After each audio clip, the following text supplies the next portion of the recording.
Well, welcome back, everyone. And this is the Journey of Integral Recovery podcast. We have a honored guest today, Carlos Alvarez, and he is somebody in the trenches on the front line that is dealing with this disease of addiction and this journey of recovery that we're talking about all the time here. So welcome, Carlos. It's great to see you. And by the way, if you haven't figured it out, I'm John Dupuis. This guy that looks like a really cool vampire is Douglas Prater, and the handsome man with the white hair is Dr. Bob Weathers. So Bob, you want to take it from here? Yeah, I'm really happy to have you with us today, Carlos. Thank you for joining us.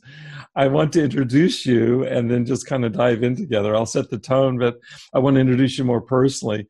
I've known Carlos for the better part of a decade now. We met together in a master's level series of courses that I was teaching at a local university in a forensic psychology program.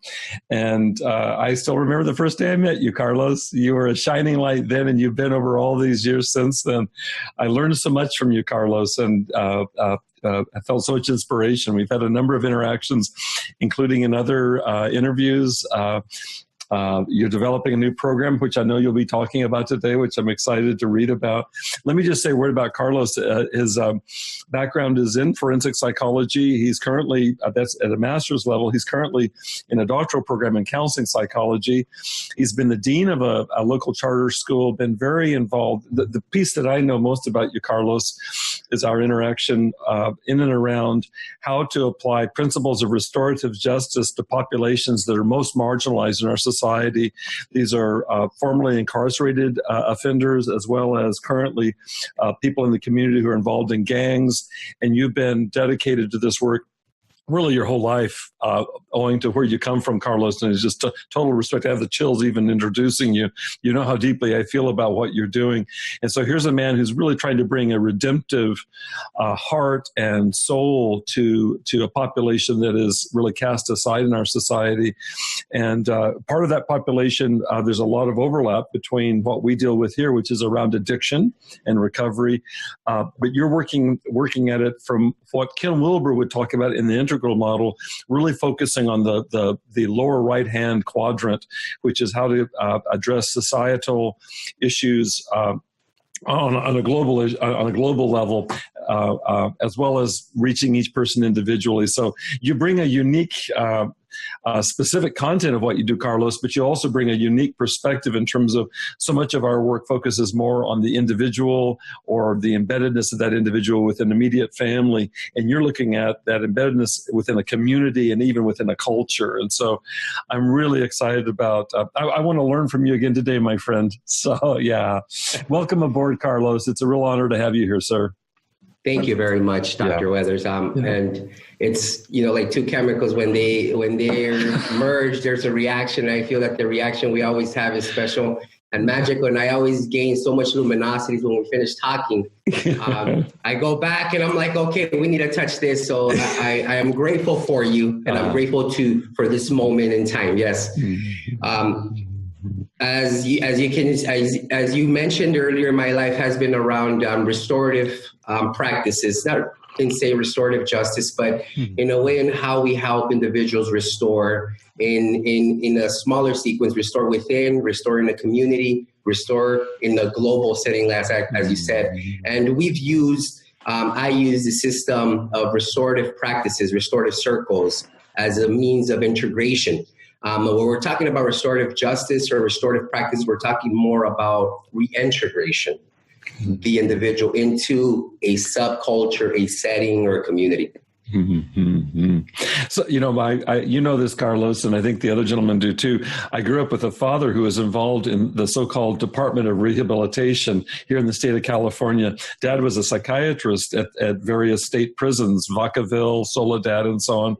And I grew up with his reflections on this, is that what a misnomer rehabilitation is, as if that's happening in our system of incarcerating offenders. Right. And Dad used to tell me this, and it's borne out, is that 80% of the people that fill our state and federal prisons are there because of addiction-related offenses, drug-related offenses. They're either addicted, selling addictive substances or seeking addictive substances. And or crimes under the influence that otherwise they wouldn't have done. All of the above. There's very few people that commit violent crimes that aren't high when they do it. It's against human nature. You got a small contingent that will, but most don't. You know all of this, Carlos, but I love to have you reflect on this when you talk about reintegrating people into a community, when that's the opposite of what our so-called Department of Rehabilitation has done historically. Very interested in the innovative work you're doing, including this latest development of you developing your, you can introduce even the title of it. Yes. So what me and in combination with other leaders around the work, we opened up the Los Angeles Institute for Restorative Practices, which is LARP. And it's an institute that is focused around training other leaders, mental health practitioners, at school administrators on insightful ways and compassionate ways in dealing harm and repairing crisis and trauma. So when we're talking about the 5%ers, we'll talk about addiction or whatever. What we're really thinking about, and we're really attaching the brain dopamine reward, right? Either I could speak from firsthand experience. I was a gang member, very successful young gang member, and I was addicted to substances at a very young age. Everything started kind of diminishing because I was supplying it with a different addiction, either addiction to jump higher in my gang or an addiction to be the toughest one. But there was always moments of reward, and either the reward of dopamine. So what we do here, when I talk about restorative justice and predominantly a right brain approach, where the institutional approaches to correcting behavior is very left brain, very much you're violating the set of rules. There's the set of interventions, 1, 2, 3, 3. Well, we don't know what else to do with this human being. Let's lock them away. And that's really not how we help someone move ahead. I'm a big advocate of walking with the individual, right? Witnessing the individual through their pain. And we could always see, right? And just understand, in the streets, me gangbanging, my enemies, people who are rehabilitated and people who are addicted, the common denominator is pain. We're dealing with pain. There's no, I'm going to do this drug because it's the fucking cool thing to do. No, that's not true. It's so understanding the pain and walking with the pain. The restorative approach that I use is very much rooted on banking on attachment figures. So what does this mean, right? So when we're walking with someone, developing that conversation, the vector of healing is the relationship. Yes. Number one, I've learned so much from different leaders on approaches, theories. Oh, Carlos, you're not asking this right question. That's all crap if you don't have a relationship. If the relationship is not present, and again, we could take it back to neuropsychology, neuroscience, when the brain is not calm and congruent, right? When the limbic is dominated, there's nothing, it's fear, I'm scared. Yeah. But when there's a relationship, there's something happening beyond conscious awareness, right? That is moving this person to, touching. When we get that, when we establish this relationship, that's when the template, the fertile ground is established where we could begin to restore. Because with the individuals who mostly I work with two different type of populations. The students, right, who engage in your normal classroom misbehavior. And again, the individuals who are just, society has casted out as the worst. I'm 14 years old. I want to be a gang member, Mr. Alvarez. My mom's a prostitute. I don't know who my dad is. I know that my gang is my life.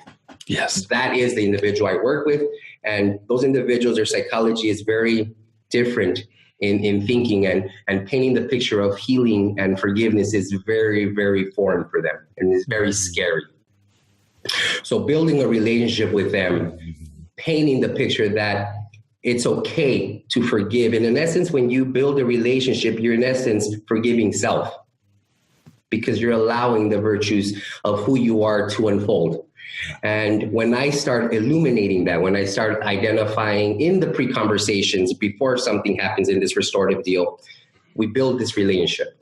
And in this relationship, we could begin to talk about the harm that was created, that was rendered. When we start identifying the harm, right? Because if you think about it, when you think about restorative practices, you think about the individual as the smaller the individual, right? Then you think about the family, right? And then you think about society.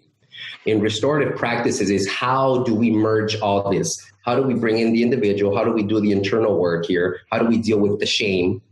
How do we deal with the anger? How do we deal with projection?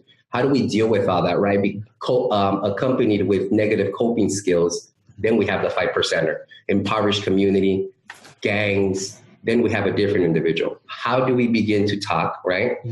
We begin to talk to the family members. There's a lot of harm that this individual needs to repair in order to start understanding what's happening with self. Or has been done to him also within the family system. What was that? Or has been done to him within the family system. Yes. Vice versa. So the shame work, the pre-conversation, in order to begin to get this individual, okay, let's have a restorative conversation or a restorative conference. There needs to be repair there. There needs to be the repair with self or repair with others, or even painting that picture. The conversation, when you bring everyone together, that's a smaller picture of the big picture of forgiveness. Carlos, let me interject here. I just love what you're saying, and I'm feeling so much admiration for the work you're doing. But I was a wilderness guide for many years, okay, and I would take young people out into the wilderness for 6, 8, 12-week journeys, and I worked with rich kids from parents who could pay for it. I also work with kids that are coming out of gangs and all different kinds of stuff. And one of the kind of the lights that led us was William Glasser's work, a reality therapy. I'm sure you're aware of that. And basically said, no matter what kind of therapy you're doing, it's the connection and the love between the therapist and the client that is established that allows whatever to happen to actually happen. And I hear that's what you're saying. And I know in my years as a wilderness guide, I would get a new group of students, and it was like the first week would just suck. I'd be all stressed out. But pretty soon they began to figure out, hey, this guy's, he grabbed my pack and helped me climb that cliff, and he was here to show me how to light a fire and feed. This guy really fucking cares about me, and I don't know everything else he's saying, but he cares about me. And once we hit that phase, then it became like, I can't believe I'm here with some of my best friends. We're on this, this journey together, but it was that establishing the care. And these are really wounded kids, whatever socioeconomic level they're coming from. And they don't just need another asshole in their lives, And I don't know, how do you, I know how I kind of did it, but how do you do it in your work? How do you keep that connection? So the main thing that was, we take a lot of wilderness camping trips. We call them bait. In the beginning, we had, working with schools, we want to just reward the best behavior. And the kids with the best behavior, let's take them to the best trips, right? I'm like, no, what's happening to our 5%ers, right? So the best thing and the cheapest thing is camping trips. And that's where we began. And, understanding the child, right? And Winnicott, understanding the adolescent psyche, right? Impulsive, risk-taking. Who am I to interfere in that process? I'm there just to contain. So there was, a profanity, right? Profanity fest, whoever you are, right? I would build relationships and not caring. But how do I do this in a matter of 3 days when I say there's a situation that happens, right? I meet this guy. How do I build a relationship right away? So my work went into Alan Shore's work. Alan Shore's work on the modern attachment theory. I'm like, something's happening. I'm triggering some sort of attachment here with this kid. What the hell is this? So I took it back. What am I doing? So every interaction I would have with the child, I would write. I would monitor tempo of movement. I would monitor my voice. Okay, that worked. That didn't work. So then I started I read this book, Affect Dysregulation by Alan Shore's work. I'm like, holy shit, this is where it's at. I'm tapping into internal working models of attachment. So 3 things that really helped me move towards healing. Where, okay, Mr. Alvarez, I understand something happened. How can I repair? I understand that I belong to a bigger cosmos. How can I begin to repair? Okay, I trust you. So it's, again, being in there with like a Rogerian approach, unconditional warmth and regard, being there non-judgmental, and going in there with no agenda. Walking with the person. Again, when I work with 5%ers, there's other sensors that are very activated, the micro expressions. I need to know what's going on in your face for me to beat you. It's a chess game. So micro expressions need to be regulated, calm, mirroring affect. is very important. Takes you far. It's more than I'm going to say this and that. It's mirroring affect. It's animal to animal at that point.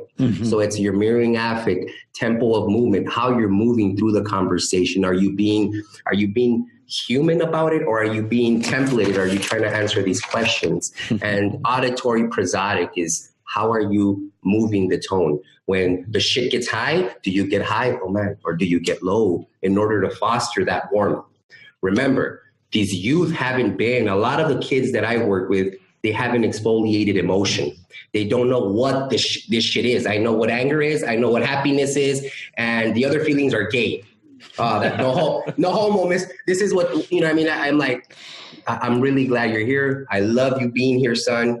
Have a wonderful day. Mr. Alvarez, that was kind of homo.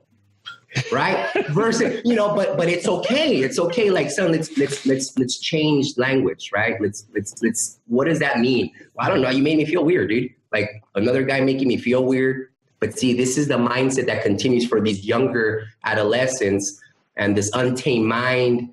And it just, you know what I mean, emotionless we become. So that's how I garner the relationship. Sometimes when the child is more sophisticated, there's malingering there. You know, I have to use different approach, a Gestaltian approach where I'm cutting out the bullshit straight out and I'm letting them know what's up. And there's points where it's like a wave, if that makes sense, when you're talking to someone. And we're going like in psychotherapy, right, Dr. Weathers? Maybe you could resonate with this. When you're in that emotion and you're like, holy shit, where am I going? And it's just riding the wave of anger. There is no ego there. There is no ego with you. Because if there's an ego, oh no, you're the client, you're the patient, I'm supposed to know more than you. No, sometimes I don't know where this is going to take me, but I could tell you one thing, I'm here with you and I'm centering. And that's where the main vector of my success has been. And I just became, I was a dean. I became the director of student discipline and restorative practice for our charter organization now, because, you know, I mean, I walk the walk and I speak. This is basically what has helped me with moving ahead, take our school from a 22% to a 2% suspension rate. It's the relationship. There's nothing else that matters. And you being in that relationship with no ego and you not assuming that they think like you because you're an adult. You're a very complete individual with a lot of experiences. So again, it's just checking yourself. Carlos, who are the 5%ers? Say. I love that term of yours, and say a little bit more about that. So the 5%er, I know, like someone probably coming in here saying, what the fuck does that guy have to say about 5%ers with the Depeche Mode shirt, Spirit, talking about all this, right? My wife got me into Depeche Mode, I swear. You know, she's an avid like Morrissey. I'm all about it. So, Carlos, it's okay, man. I know it's okay. I needed to wrap it. I said, "Hey, babe, is this okay?" Yeah, it's okay. So, what we call the 5%er, and I don't even like to describe them. I'm just the very marginalized herd group of youth who we have out here.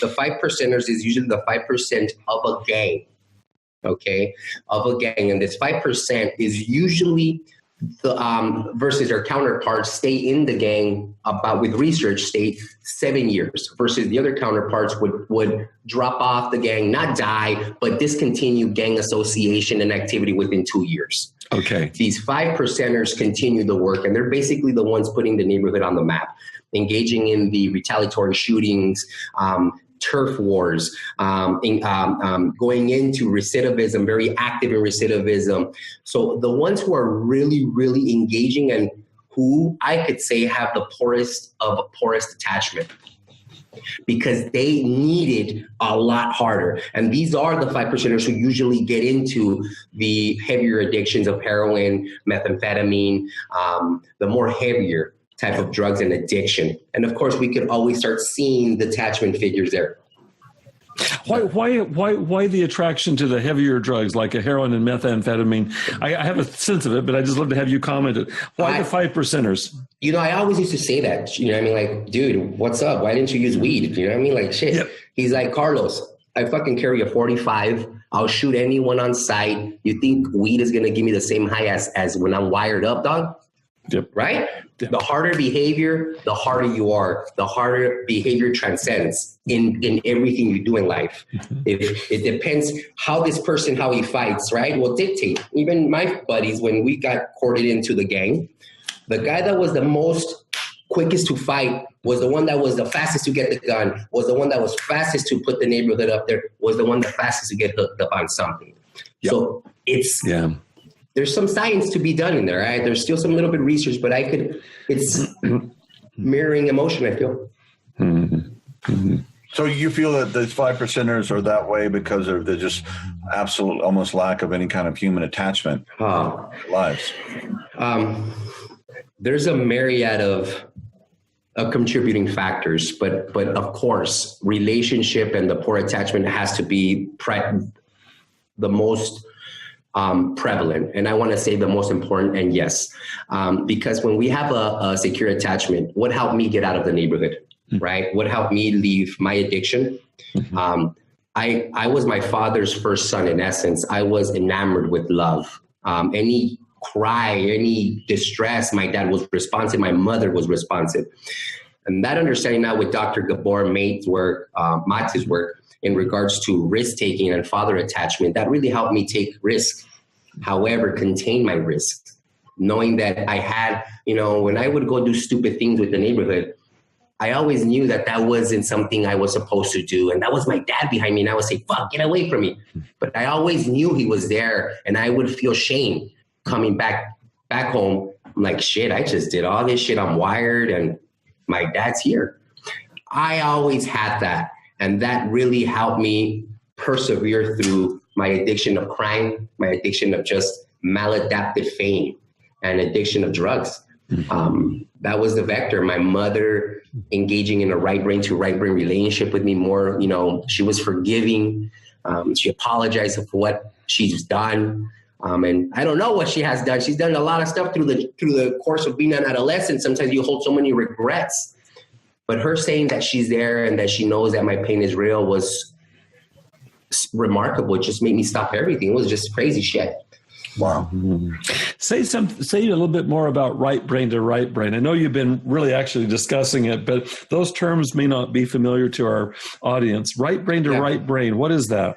So right brain to right brain connection, that means when you could even correlate it to Wilber's core quadrants, right? When you're in the upper left quadrant, you're talking about lower right quadrant, you're not making sense, there's conflict. How do we begin to get in the same quadrant, emotion to emotion? How am I just being there, walking with you? Right brain to right brain means emotion to emotion.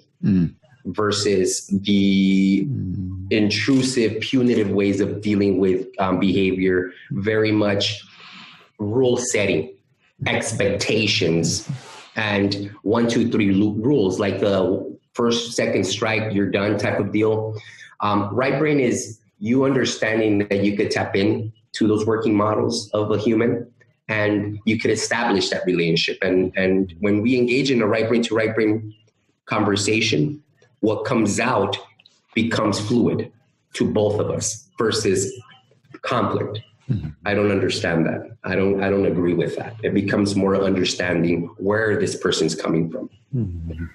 Let me throw something in here. I heard a lecture years ago, and we're talking about sociopaths, and I think you're probably 5%er. What do you? I mean, in your case, you went the wrong way, but you had this foundation of parents, of a father who taught you moral and doing the right thing, and a mother that let you know that you were loved in the universe, and there was that there, and so you had that voice of conscience, even when you're running off and doing your stuff, you knew, some part of you knew that it was wrong, and I can totally relate to that.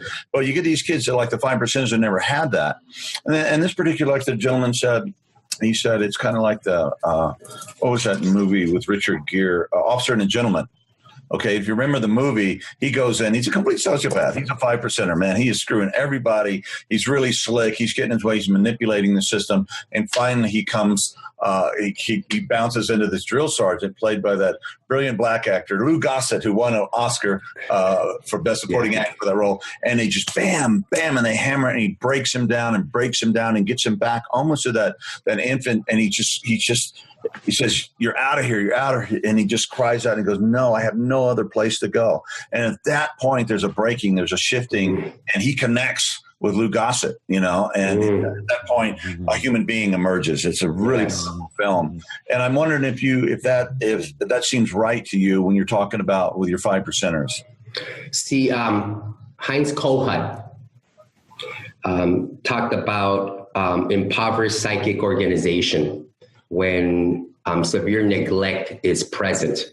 And I'm talking about severe neglect, physical abuse, when the parent is dealing in a very poor way of dealing with that child's anxiety. And when that begins to happen, this severe neglect and physical abuse, I want to say, right? Because there's different types of abuses and traumas, right?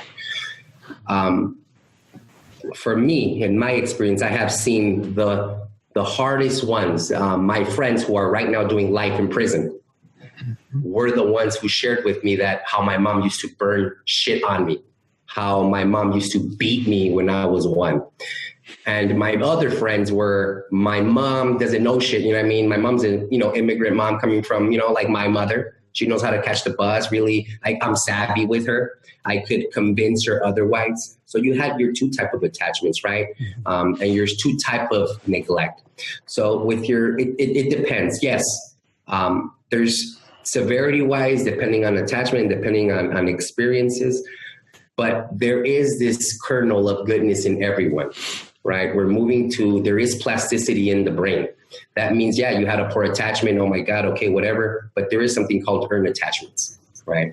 And there is, what Alan Shore states is that there is still plasticity in the brain, and we're moving away from the brain is resilient to the brain is malleable. And I feel the experiences, but see that sergeant needs to be responsible, and as a restorative practitioner needs to be in tune in how to contain and move this child ahead. You can't just leave him, right?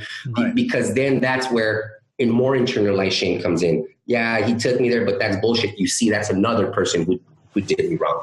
And that becomes harder. I'm thinking with these 5 percenters, it's like, because, the ones that were tortured, by their parents or this stuff, the vacuousness there and the pain is so immense that doing meth and killing somebody or whatever, beating somebody up that just takes you away from that internal nothingness. And under the nothingness, there's nothing but terror and pain. And so you do this stuff in order that you never have to look in there again. And so you keep out there and you have power and control and you kill and because that's what was given to you. And you got to break that down. You got to break through that, and you got to go back to that cavern. And as you're saying, you're using, the wonderful science we're learning about the brain, that there is hope. And of course, you've been doing this stuff, man. You've been there and working with it. It's amazing. And you just said it when you're like, oh, fuck, I shot that person. Oh, at the end of the day, we're human beings. We're all interconnected. I don't care who you are, you still feel. You even heard these psychotic individuals in prison talking about, I felt him, I saw him die. And you see that there's this shift in body movement. Something happens. That's when you, as a restorative practitioner, it was okay, man. I understand that happened, but that's not supposed to freak you out. That's a process, and that's the sequela of the shit you have been enduring. And once there's acceptance there, you're not seeing me as this heinous animal. That's when work starts becoming, that's when it starts becoming okay. I don't need a fucking kill to forget how I was abused. Shit, life sucks for me. And that's what I explain. When I'm talking to people, they're like, Carlos, you're excusing the behavior. No, I'm explaining conduct. What else is it to do, right? We can't qualify someone. We're in this age where we're too smart now to say this should just happen. We have to explain conduct, and we have to be responsible to understand what the explanation is going to say. If not, then we're becoming leaders, or there's leaders out there who totally discredit the experience and the explanation and just the causation. This is what's happening right now, and we need to address it in a left brain approach. So, a lot of stuff happening, man. that we How do you train this? Implied in what you're saying, Carlos, is a radical shift for all of us in our culture. How do you train? How do you model this kind of sensitivity that you're describing? And this is it's how can I explain it? I think my presence has a lot to do with it. Yes, I'm sure it does. I'm a competitive bodybuilder. I won a couple of championships. I became sponsored by by DJ Broler a few years ago. I got I'm not sponsored now, but I had luck, not like a lot of people. I became very successful in the whole motivational world, talking to people. And I'm a powerhouse, man, when I'm talking about at-risk youth. Mm-hmm. How do I begin to influence this concrete data and concrete evidence? Because again, you have to think about, look at me, you know what I mean? We're in the society where people judge. Mm-hmm. Was this 30-year-old punk? Yeah, he's a gangster, whatever. Okay, woohoo. We have a lot of fools that come out and talk and are just speaking, but are not giving anything relevant and concrete. My main thing is how do I start influencing is concrete data, talking about the inner works of how the brain is operating when conflict is present, changing the dialogue about adolescent behavior, changing the conversation, taking conversations where they haven't gone before, challenging administrators, walking with administrators, talking to them, dealing with their shame, dealing with their ego. Again, for you to forgive someone, for me to be this restorative practitioner, I need to be cool with my issues, because then every individual who comes into my office, I'm God. Yes, no, I don't care, versus what's happening here, human to human. And that's where a lot of my work happens. A lot of training around right brain development. What is right brain? What is emotion to emotion? You'd be surprised. A lot of schools, and a lot of my business has come from, consulting with different schools. They lack this right brain to right brain dialogue and conversation and spirit. So I do a lot of training, certifications. I certify people on restorative conferences where you could have formal conferences versus referring them to the juvenile justice system or criminal justice system. So I do that. I certify others so they could go ahead and engage in their own practices and coach them on their practice. Yeah. A question, you're a competitive bodybuilder, and integral recovery is all about exercise for one thing. So how do you take that kind of discipline that it takes, that focus to get in the gym and push your body to this level, transform your body? How do you instill that in these young people you work, maybe those 5%ers, to take that kind of just focus and power and energy and will to blast themselves out from where they are and start constructing a real life and a real body and a real soul and a mind? I talk to a lot of my kids is how do we build a finite focus? And everything I've done, I think I've been fortunate enough to begin my conversation with God at a young age. And I knew that I needed to write things. And I knew I needed to understand things like, holy shit, how is this Mexican boy that has immigrant parents become a champion bodybuilder and kick all these people's asses and shit? Like, how is this happening, right? So I'll write everything. I'm like, I used to have a lot of anxiety. Okay, I don't have anxiety anymore. How did that happen? So I started doing work around Peter Levine's work. I started researching. No one would talk. I would do my own research and shit. Like, what is this vagus nerve shit? What do you mean that I'm regulating?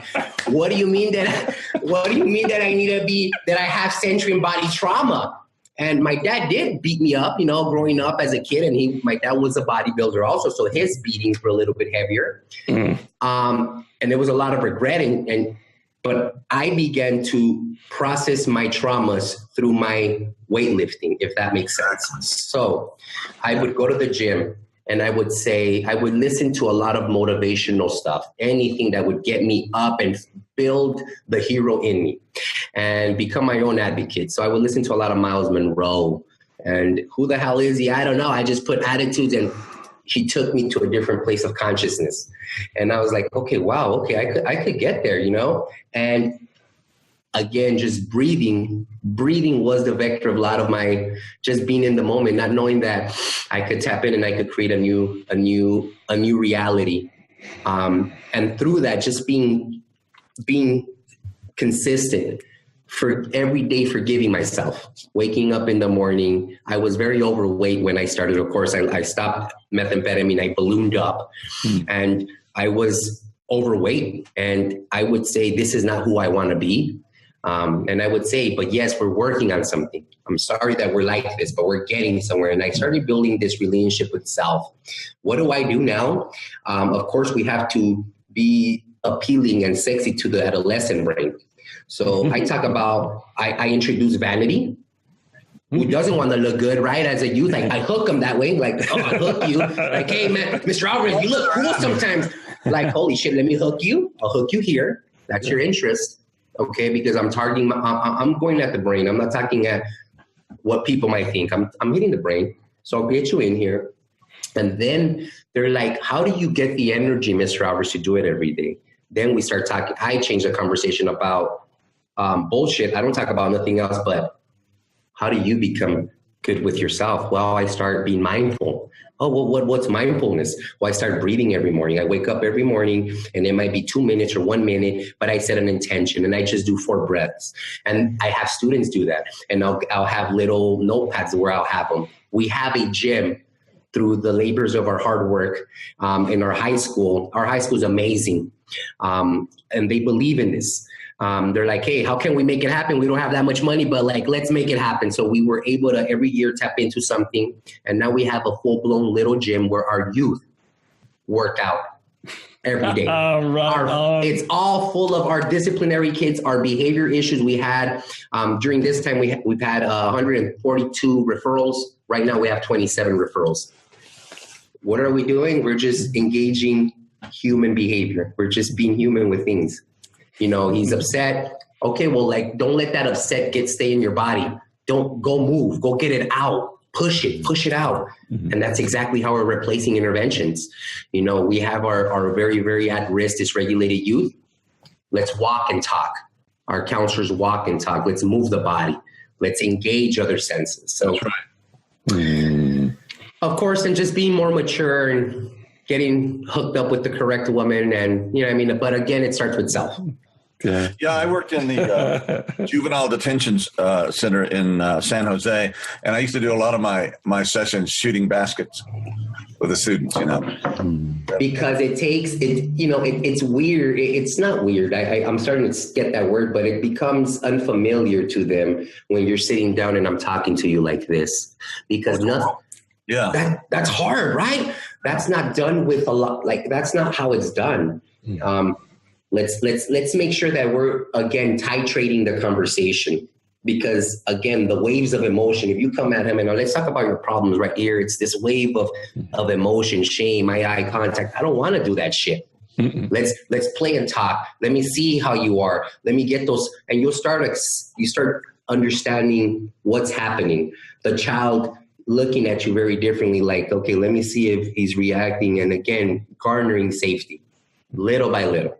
You can't impose your safety on the child. Hey, Doug, I want to give space for you. You've been rather quiet. Anything you want to jump in to ask Carlos or comment on? I'm just learning so much from this. This is such an important conversation to have. Thank you very much. Especially appreciate your focus on helping people in the youth. That's become more and more important to me as I've started to examine my own path and the ways that I think I can make a difference. So I really appreciate the depth of your work here. I especially, Carlos, love your idea of starting with a mindful breath very first thing every single morning. And I'm not talking even necessarily about a formal sitting meditation practice where you're doing a half hour, even though that's great. I just love this idea of very first thing before you roll up. Most people check their cell phones or whatever the case may be. And first, just take a couple of breaths. I think we should all start a thing, a Twitter hashtag morning 10, and just convince the world to take 10 mindful breaths before they get out of bed.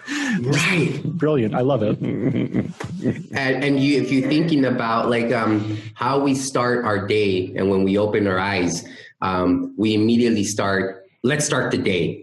And again, not acknowledging spirit, not acknowledging time, not being there. And when you're there and you're waking up, how are you waking up? And how are you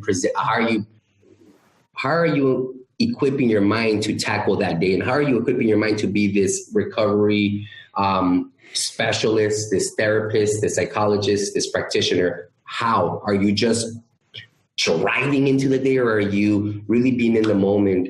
And again, and this has been something that my wife drives into me. She's like, Carlos, shut up. You haven't even had your conversation with God in the morning. How can you start saying that you're going to help others? That's true. That's true. She calls me out and I call myself out. So I'm like, how am I going to be the 100? How am I going to be the best me? And it starts with self, engaging in prana breathing.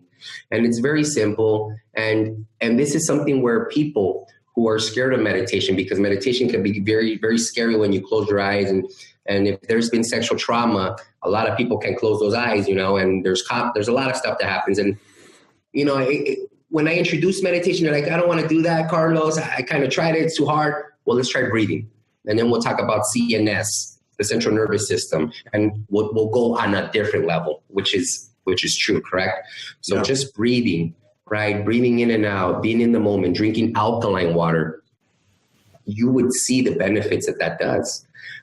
Because the body, again, when it's acidic, when it's depressed, when it's in this 1, 2, 3 mindset, stress overfloods the body. Then what do we need? We need something to make us feel better. I need a beer. I need a steak. I need a junk food. I need this shit. I need that. So it's how are we grounding and building that conversation in the beginning, in the morning with witness, and we move through the day. Yeah. And that's how, how do you take care of yourself, because it's a very, very hard field that you're in. And I was in in the beginning, I wasn't very good at taking care of myself. I would just give and give and give, and then I would crash and burn. And it sounds like, you mentioned you had a conversation with God since you were a little kid, and I love that. Me too. Yeah, I gave it. I could really relate to that. But is that how you keep tapping in? I mean, you keep your physical exercise, and you keep your spiritual practice and prayer and meditation up. Yes, I have dogs and I love dogs. I tap into their happiness and joy and just being in the moment and not making this too difficult. Sometimes we get out of I amness and get out of who we are and, just think about and just being in there. I'm not being too hard with self, not being too hard with yourself. I do a lot of that. And whenever I can't work out the 3 days a week, I'm not hard with myself, right? It's what do I do after that? How do I encompass that? I walk, I sit down, I see the beauty of a leaf. Wow. How did this leaf grow? How did it become? Just focusing on what's happening is how I do a lot of my work. And of course, I think the biggest one is giving. Is how I help others in this humility, right, is a big one too that really helps me just heal constantly and feel part of something.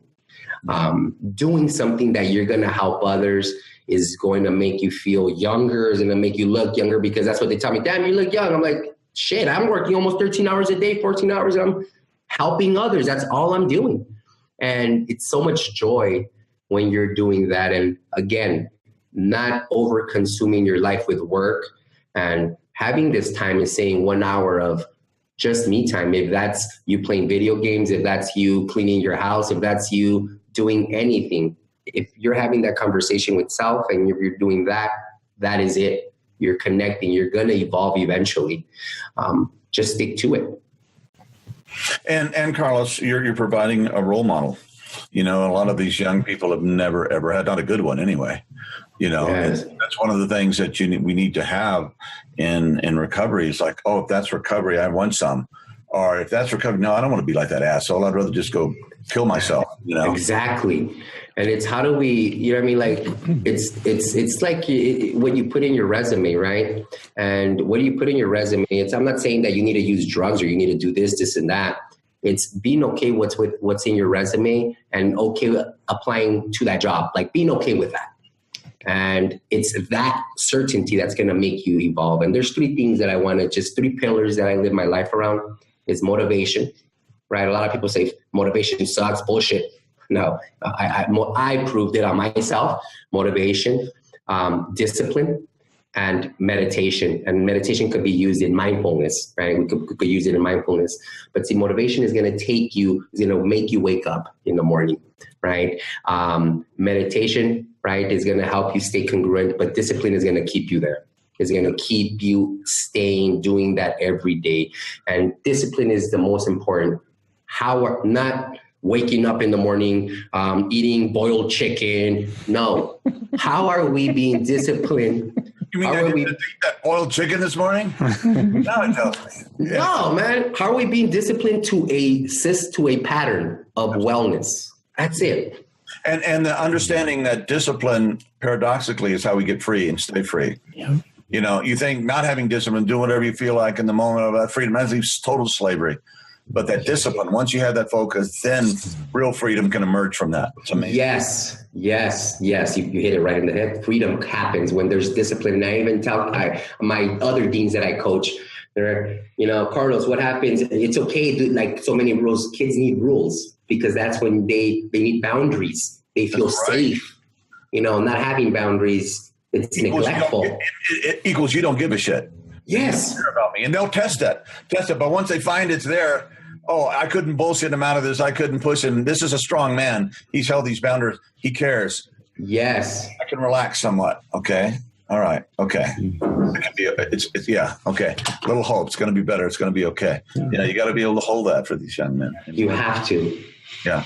A few minutes ago, as you were talking, I was thinking, there's this problem of professional burnout, and John, you rightly named it as Carlos would be at in some ways the greatest risk because he's working with the 5%ers who themselves are at the greatest risk.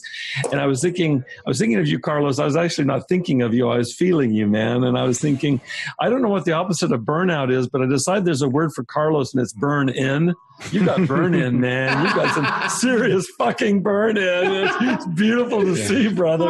Beautiful to see. The other thing I wanted to say that John and Doug won't know is that Carlos is the most impeccable dresser. When you meet him in a professional context, he's dressed in a suit and a tie, and you're a gorgeous human being inside and outside, Carlos, man. Thank you. Absolutely, my brother. Absolutely. I wanted to be a little bit lax for you guys. I'm like, should I wear a tie or what? I'm going to be 100 with you guys today, man. Yeah, you were and you are always, you are testimony to all that you're talking about. It really is. You used the word congruence earlier.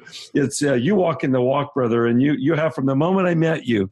And I've never been with you where you're not walking it. And if you're not in that, you even confess that. So I love you, Carlos. I love you too. And I love you guys for being in this moment with me. Yeah. And there is something called compassion fatigue. So if we look it up, that shit does exist. So let's be mindful. Let's do our work. You guys do a lot of, this is just so remarkable that there is a platform where these conversations we're having these conversations that people are not having.